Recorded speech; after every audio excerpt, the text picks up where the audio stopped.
ಎಲ್ಲರಿಗೂ ನಮಸ್ಕಾರ. ಇವತ್ತು ಮೈಸೂರು ಪಾಕ್ ರೆಸಿಪಿ ಮಾಡೋಣ. ತುಂಬ ಸಿಂಪಲ್ಲಾಗಿ ಹೇಳ್ಕೊಡ್ತಾ ಇದ್ದೀನಿ. ತುಂಬ ಪರ್ಫೆಕ್ಟಾಗಿರುತ್ತೆ. ಹೊಸಬ್ರಾದರೂ ಕೂಡ ತುಂಬ ಚೆನ್ನಾಗಿ ಮಾಡಬಹುದು. ಟೇಸ್ಟಿಯಾಗಿ ಮರಳಾಗಿ ತುಂಬ ರುಚಿಯಾಗಿ ಬರುತ್ತೆ. ಇನ್ನು ಯಾವ ಥರ ಮಾಡೋದಂತ ನೋಡೋಣ. ಇಲ್ಲಿ ನೋಡ್ತಾ ಇದ್ರೇ ಗೊತ್ತಾಗ್ತಾ ಇರ್ಬೋದು, ಎಣ್ಣೆ ರಿಲೀಸ್ ಆಗ್ತಾ ಇದೆ. ಇದೇ ಥರ ಬರಬೇಕದು. ಹಾಗೆ ಲಿಕ್ವಿಡ್ ಥರ ಇದ್ದರೆ ಚೆನ್ನಾಗಿ ಬರಲ್ಲ. ಈ ಥರ ಇದ್ದರೆ ಮೈಸೂರು ಪಾಕ್ ಪಕ್ಕ ಅಂತ ನಿಮಗೆ ಗೊತ್ತಾಗುತ್ತೆ. ನೋಡಿದ್ರೇ ಮೆಜರ್ಮೆಂಟ್ ಪ್ರಕಾರ ಹೇಳ್ಕೊಡ್ತೀನಿ. ನಾನು ಯಾವ ರೀತಿ ಹೇಳ್ತೀನಿ ಅದೇ ರೀತಿಯೇ ನೀವು ಮಾಡ್ಕೊಳ್ಳಿ. ಮೊದಲಿಗೆ ಒಂದು ಬೌಲ್ ಕಡಲೆ ಹಿಟ್ಟು ತೊಗೊಳ್ತಾ ಇದ್ದೀನಿ. ಬಜ್ಜಿ ಬೋಂಡ ಮಾಡ್ತೀವಲ್ಲ, ಆ ಹಿಟ್ಟು ಬೇಕಾಗುತ್ತೆ ಇದಕ್ಕೆ. ಅತಿ ಫೈನ್ ಆದಂಥ ಪೌಡ್ರ್ ಬೇಡ. ಬಜ್ಜಿ ಬೋಂಡಕ್ಕೆ ಏನು ಯೂಸ್ ಮಾಡ್ತಿರಲ್ಲ ಅದೇ ಥರ ಇದ್ದರೆ ಸಾಕು ಹಿಟ್ಟು. ಒಂದು ಬೌಲ್ ತೊಗೊಳ್ತಾ ಇದ್ದೀನಿ. ಈ ಥರ ಜರಡಿ ಮಾಡ್ಕೊಳ್ಳಿ. ಗಂಟಿದ್ರೆ ಚೆನ್ನಾಗಿ ಬರಲ್ಲ. ಈ ಥರ ಜಡಿ ಮಾಡಿ ತಗೊಳ್ಳಿ. ಒಂದು ಬೌಲು. ಅದೇ ಬೌಲಿನ ಅಳತೆಯಲ್ಲಿ 2 ಬೌಲ್ ಸಕ್ಕರೆ ಬೇಕಾಗುತ್ತೆ. ಈ ಥರ ಚೆನ್ನಾಗಿ ಜಡಿ ಮಾಡಿ ಇಟ್ಕೊಳ್ಳಿ. ಇವಾಗ ಒಂದು ಮೈಸೂರು ಪಾಕ್ ಮೋಲ್ಡ್ ತೊಗೊಳ್ಳೋಣ. ಮೈಸೂರು ಪಾಕ್ ಮಾಡೋದಕ್ಕೆ ಈ ಮೋಲ್ಡ್ಗೆ ಸ್ವಲ್ಪ ತುಪ್ಪ ಅಥವಾ ಎಣ್ಣೆನ ಹಾಕ್ಕೊಳ್ಳಿ. ಹಾಕಿ ಅದ್ರ ತುಂಬ ಹಚ್ಕೊಳ್ಳಿ ಎಣ್ಣೆಯನ್ನು. ಮೊದಲೇ ಈ ಥರ ರೆಡಿ ಮಾಡಿ ಇಟ್ಕೊಂಡ್ರೆ ತುಂಬ ಈಸಿ ಆಗುತ್ತೆ ಮಾಡೋದಕ್ಕೆ. ನಾನು ಯಾವ ಥರ ಮಾಡ್ತಾಯಿದ್ದೀನಿ ಅದೇ ಥರನೇ ನೀವು ಕೂಡ ಮಾಡ್ಕೊಳ್ಳಿ. ಹಿಟ್ಟು ಆದ ನಂತರ ಮೋಲ್ಡನ್ನು ರೆಡಿ ಮಾಡ್ಕೊಳ್ಳಿ. ನಂತರ ಸಕ್ಕರೆ ರೆಡಿ ಮಾಡ್ಕೊಳ್ಳೋಣ. ಅದೇ ಹಿಟ್ಟು ತೊಗೊಂಡಿದ್ವಲ್ಲ, ಅದೇ ಹಿಟ್ಟಿಂದ 2 ಬೌಲಷ್ಟು ಸಕ್ಕರೆ ಬೇಕಾಗುತ್ತೆ. 1 ಹಿಟ್ಟು 2 ಸಕ್ಕರೆ. ಈ ಥರ ನೋಡಿ, 2 ಸಕ್ಕರೆ ತೊಗೊಳ್ತಾ ಇದ್ದೀನಿ. ಸಕ್ಕರೆ ಆದ ನಂತರ ಎಣ್ಣೆ ಅಥವಾ ತುಪ್ಪವನ್ನು ಕೂಡ ರೆಡಿ ಮಾಡಿ ಇಟ್ಕೊಂಬಿಡಿ. ಇವಾಗಲೇ 2ರಷ್ಟು ಎಣ್ಣೆ ಅಥವಾ ತುಪ್ಪ ಬೇಕಾಗುತ್ತೆ. 1 ಬೌಲ್ ತುಪ್ಪ 1 ಬೌಲ್ ಎಣ್ಣೆ ತೊಗೋಬಹುದು, ಅಥವಾ ಅರ್ಧದಷ್ಟು ತುಪ್ಪ 1.5 ಎಣ್ಣೆ ತೊಗೋಬಹುದು. ಒಟ್ಟಾರೆ 2 ಸಕ್ಕರೆ ತೊಗೊಂಡ್ರೆ 2 ಎಣ್ಣೆ ಬೇಕಾಗುತ್ತೆ, 2 ತುಪ್ಪ ಬೇಕಾಗುತ್ತೆ. ಅಷ್ಟೇ, 2 ಬೌಲು ಅಷ್ಟೇ. ಯಾವುದಾದ್ರೂ ತೊಗೊಳ್ಳಿ. 2 ಬೌಲ್ ಎಣ್ಣೆ ಅಥವಾ ತುಪ್ಪ ತೊಗೊಳ್ಳಿ. ಇದು ಕೂಡ ರೆಡಿ ಇರಲಿ. ಇವಾಗ ಸಕ್ಕರೆನ ಪಾಕ ಮಾಡೋದಕ್ಕೆ ಇಡ್ತಾ ಇದ್ದೀನಿ. ಸ್ವಲ್ಪ ಸಕ್ಕರೆ ಕರಗುವಷ್ಟು ನೀರನ್ನು ಹಾಕ್ಕೊಳ್ಳಿ. ಜಾಸ್ತಿ ನೀರು ಹಾಕೋವಂಥ ಅವಶ್ಯಕತೆ ಇಲ್ಲ. ಸಕ್ಕರೆ ಮುಳುಗಿದ್ರೆ ಸಾಕಷ್ಟೇ. 1 ಎಳೆ ಪಾಕ ತೆಗಿಬೇಕಾಗುತ್ತೆ. ಆ ಕಡೆ ಎಣ್ಣೆ ಕೂಡ ಬಿಸಿ ಮಾಡಲು ಇಟ್ಕೊಳ್ತಾ ಇಟ್ಟಿದ್ದೀನಿ ಆಲ್ರೆಡಿ. ಎಣ್ಣೆ ತುಂಬ ಬಿಸಿ ಆಗಬೇಕು ಇದಕ್ಕೆ. ಇವಾಗ ಯಾಲಕ್ಕಿ ಪೌಡ್ರ್ ಕೂಡ ಸೇರಿಸ್ಕೊಳ್ಳಿ, ಚೆನ್ನಾಗಿರುತ್ತೆ. ಎಣ್ಣೆ ತುಂಬ ಕಾದಿರ್ಬೇಕು ಇದಕ್ಕೆ. ತಣ್ಣನ ಎಣ್ಣೆ ಹಾಕೋದಕ್ಕೆ ಹೋಗಬೇಡಿ. ಪಕ್ಕ ಎಣ್ಣೆ ಹಾಗೆ ಕಾಯ್ತಾನೆ ಇರಬೇಕು. ಗ್ಯಾಸ್ ಬಂದ್ ಮಾಡೋದಕ್ಕೆ ಹೋಗಬೇಡಿ. ಇವಾಗ ಪಾಕ ಬಂದಿದೆಯೋ ಇಲ್ಲೋ ಅಂತ ಒಂದು ಸಲ ಚೆಕ್ ಮಾಡಿ ತೋರಿಸ್ತಾ ಇದ್ದೀನಿ ನೋಡಿ. 1 ಎಳೆ ಪಾಕ ಬಂದಿದೆ. ಆಯಿತು. ಇದಕ್ಕೆ ಇವಾಗ ಹಿಟ್ಟನ್ನು ಹಾಕೋಬೇಕಾಗತ್ತೆ. ಈ ಸಕ್ಕರೆಗೇ ಹಿಟ್ಟನ್ನು ಹಾಕ್ಕೊಳ್ಳಿ. ಏನು ಗಂಟಾಗೋದಿಲ್ಲ, ಏನು ಪ್ರಾಬ್ಲಮ್ ಆಗಲ್ಲ. ಕೆಲವೊಬ್ಬರು ಆ ಎಣ್ಣೆ ಅಥವಾ ತುಪ್ಪದಲ್ಲಿ ಹಿಟ್ಟನ್ನು ಕಲಸಿ ಆನಂತರ ಸಕ್ಕರೆ ಪಾಕಕ್ಕೆ ಹಾಕ್ತಾರೆ. ಹಾಗೂ ಕೂಡ ಮಾಡ್ಬೋದು. ನಾನು ಈ ಥರ ಮಾಡ್ತಾಯಿದ್ದೀನಿ. ಡೈರೆಕ್ಟಾಗಿ ಸಕ್ಕರೆ ಪಾಕಕ್ಕೆ ಹಿಟ್ಟನ್ನು ಹಾಕ್ಕೊಂಡು ಈ ಥರ ಚೆನ್ನಾಗಿ ಕಲಿಸ್ಕೊಳ್ಳಿ. ಸ್ವಲ್ಪ ಪೇಷನ್ಸ್ ಬೇಕಾಗುತ್ತೆ ಮಾಡೋದಕ್ಕೆ ಅಷ್ಟೇ. ಸ್ವಲ್ಪ ಸಮಯ ಬೇಕು. ಸಡನ್ಲಿ ಮಾಡೋಕ್ಕಾಗಲ್ಲ. ಈ ಮೈಸೂರು ಪಾಕ ಸಾಂಪ್ರದಾಯಿಕವಾಗಿ ನಮಗೆ ಗೂಡಾಗಿನೇ ಬೇಕು ಅನ್ನೋದಾದರೆ ಇಲ್ಲಿ ಹೇಳ್ತಾ ಇದ್ದೀನಲ್ಲ, ಇದೇ ಥರ ಪೇಷನ್ಸಿಂದ ನೀವು ಮಾಡ್ಕೋಬೇಕಾಗತ್ತೆ. ಈ ಥರ ಕಲಿಸ್ತಾ ಹೋಗಿ. ಲಿಕ್ವಿಡ್ ಥರ ಆಗುತ್ತೆ ಅದು. ಯಾವುದೇ ರೀತಿ ಗಂಟಾಗಲ್ಲ. ಭಯ ಪಡುವಂಥ ಅವಶ್ಯಕತೆ ಇಲ್ಲ. ಲಿಕ್ವಿಡ್ ಥರ ಆದ ನಂತರ ಪಕ್ಕಕ್ಕೇನು ಬಿಸಿ ಎಣ್ಣೆ ಕಾಯಲಿಟ್ಟಿದ್ವಲ್ಲ, ಆ ಎಣ್ಣೆನ ಇದಕ್ಕೆ ಹಾಕಬೇಕಾಗುತ್ತೆ. ಈ ಥರ ಎಣ್ಣೆ ಬಿಸಿ ಹಾಕ್ತಾನೆ ಇರಬೇಕದು. ಈ ಎಣ್ಣೆ ಎಲ್ಲ ಅಬ್ಸರ್ವ್ ಮಾಡಬೇಕು. ಆ ಲಿಕ್ವಿಡ್ ಏನಿದೆ ಅಲ್ಲ, ಎಣ್ಣೆ ಎಲ್ಲ ಹೀರ್ಕೊಳ್ಳುತ್ತೆ ಅದು. ಮತ್ತೆ ಬಿಸಿ ಎಣ್ಣೆನ ಹಾಕಬೇಕಾಗುತ್ತೆ ನೀವು. ನಾನು ಹೇಳಿರೋ ಮೆಜರ್ಮೆಂಟ್ ಪ್ರಕಾರ ಮಾಡಿದರೆ ಕರೆಕ್ಟಾಗಿಯೇ ಬರುತ್ತೆ. ಎಣ್ಣೆ ಉಳಿಸೋದಕ್ಕೆ ಹೋಗಬೇಡಿ. 2 ಬೌಲ್ ಸಕ್ಕರೆ 2 ಬೌಲ್ ಎಣ್ಣೆ ಅಷ್ಟೇ. ಆ ಎಣ್ಣೆ ಆಗೋ ತನಕ ಹಾಕಬೇಕಾಗುತ್ತೆ ನೀವು. ಎಣ್ಣೆ ಜಾಸ್ತಿ ಆಯಿತು ಅಂತ ತೆಗಿಯೋ ಹಾಗಿಲ್ಲ. ಎಣ್ಣೆ ಎಲ್ಲ ಪೂರ ಕರೆಕ್ಟಾಗಿಯೇ ಹಿಡಿಯುತ್ತೆ ಅದು. ಇವಾಗ ನೋಡಿ, ಮತ್ತೆ ಲಿಕ್ವಿಡ್ ಥರ ಆಯ್ತಲ್ವಾ. ಇವಾಗ ಮತ್ತೆ ಸಕ್ಕರೆ ಎಣ್ಣೆ ಹಾಕಬೇಕಾಗುತ್ತೆ ನೀವು.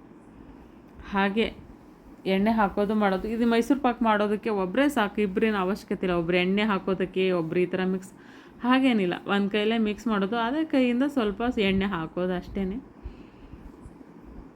ಪರ್ಫೆಕ್ಟಾಗಿ ತುಂಬ ಚೆನ್ನಾಗಿ ಬಂದಿತ್ತು. ಎಲ್ಲರೂ ಕೂಡ ತುಂಬ ಇಷ್ಟಪಟ್ಟರು. ಫೇಲ್ ಆಗೋ ಚಾನ್ಸಸ್ಸೇ ಇಲ್ಲ. ಯಾರೇ ಹೊಸಬರಾದರೂ ಕೂಡ ತುಂಬ ಸಿಂಪಲಾಗಿ ಮಾಡ್ಕೋಬಹುದು.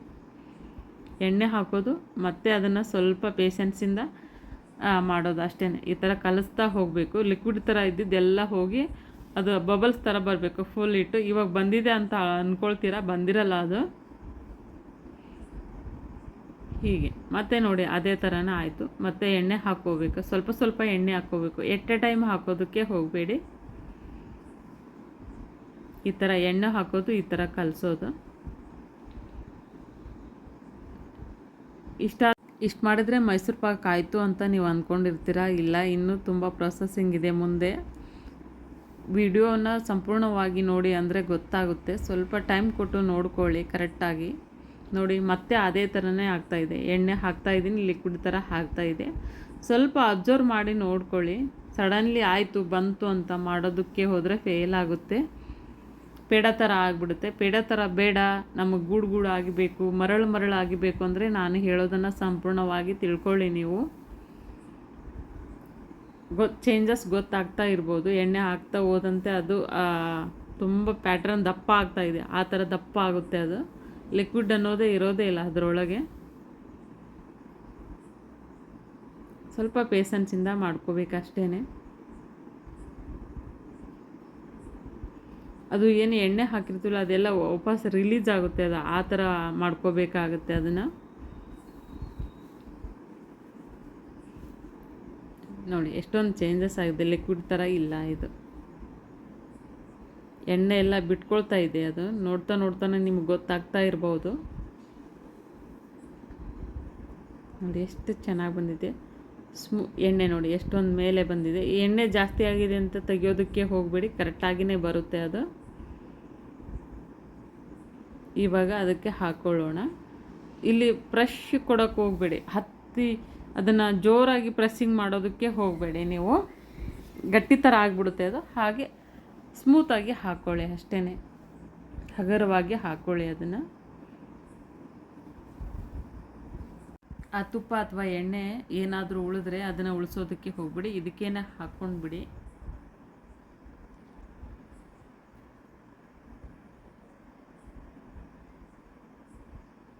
ನೋಡಿ ಯಾವ ಥರ ಎಣ್ಣೆ ಕಾಣ್ತಾ ಇದೆ ಅಲ್ಲ. ಕಲರ್ ಕೂಡ ನೋಡಿ ಎಷ್ಟು ಚೇಂಜ್ ಆಗಿದೆ. 1-2 ನಿಮಿಷದ ನಂತರ ಒಂದು ಚಾಕುಗೆ ಸ್ವಲ್ಪ ತುಪ್ಪ ಹಾಕ್ಕೊಂಡು, ಜಾಸ್ತಿ ಇತ್ತದು, ಇನ್ನೊಂದು ಬೌಲ್ಗೆ ಹಾಕ್ಕೊಂಡಿದ್ದೀನಿ ನಾನು. ಒಂದು ಚಾಕುವಿನ ಸಹಾಯದಿಂದ ಅದನ್ನ ಸ್ವಲ್ಪ ಡಿಸೈನ್ ಮಾಡ್ಕೊಳ್ಳಿ. ನಿಮ್ಗೆ ಯಾವ ಥರ ಬೇಕೋ ಆ ಥರ ಸೇಫಲ್ಲೇ ಅದನ್ನು ಕಟ್ ಮಾಡ್ಕೊಳ್ಳಿ ನೀವು. ಚಾಕುಗೆ ಸ್ವಲ್ಪ ತುಪ್ಪ ಹಚ್ಕೊಂಡು ಬಿಸಿ ಇರುವಾಗಲೇ ಮಾಡ್ಕೋಬೇಕಾಗುತ್ತೆ. ಮತ್ತು ಡ್ರೈ ಆದಮೇಲೆ ಬರಲ್ಲ ಅದು. ಕಲರ್ ನೋಡಿ ಎಷ್ಟು ಚೆನ್ನಾಗಿ ಪಿಂಕಾಗಿ ಕಾಣ್ತಾ ಇದೆ.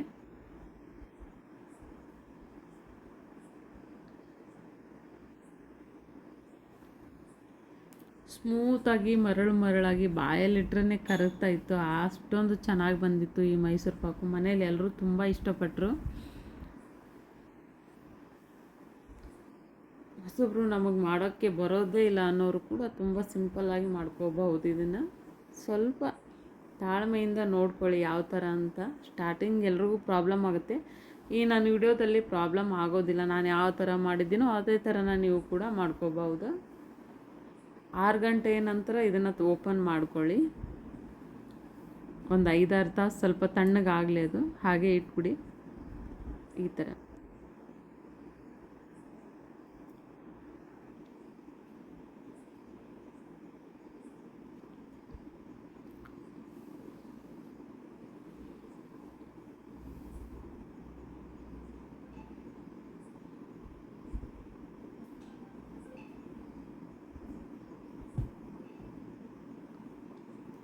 ಈ ನನ್ನ ವಿಡಿಯೋ ಇಷ್ಟ ಆದರೆ ಲೈಕ್ ಆ್ಯಂಡ್ ಸಬ್ಸ್ಕ್ರೈಬ್ ಕೊಡೋದನ್ನು ಮಾತ್ರ ಮರಿಬೇಡಿ ನೀವು. ನೋಡಿ ಸಾಂಪ್ರದಾಯಿಕ ಮೈಸೂರು ಪಾಕ್ ನಿಮ್ಮದಾಗಿರುತ್ತೆ. ಹಬ್ಬ ಹರಿದಿನಗಳು ಇನ್ನು ಮುಂದೆ ಸ್ಟಾರ್ಟ್ ಆಗ್ತವೆ. ಮನೆಯಲ್ಲಿ ಮಾಡ್ಕೊಳ್ಳಿ, ಚೆನ್ನಾಗಿ ಹಬ್ಬವನ್ನು ಆಚರಣೆ ಮಾಡಿ. ಥ್ಯಾಂಕ್ ಯು ಸೋ ಮಚ್ ಎಲ್ಲರಿಗೂ ಕೂಡ.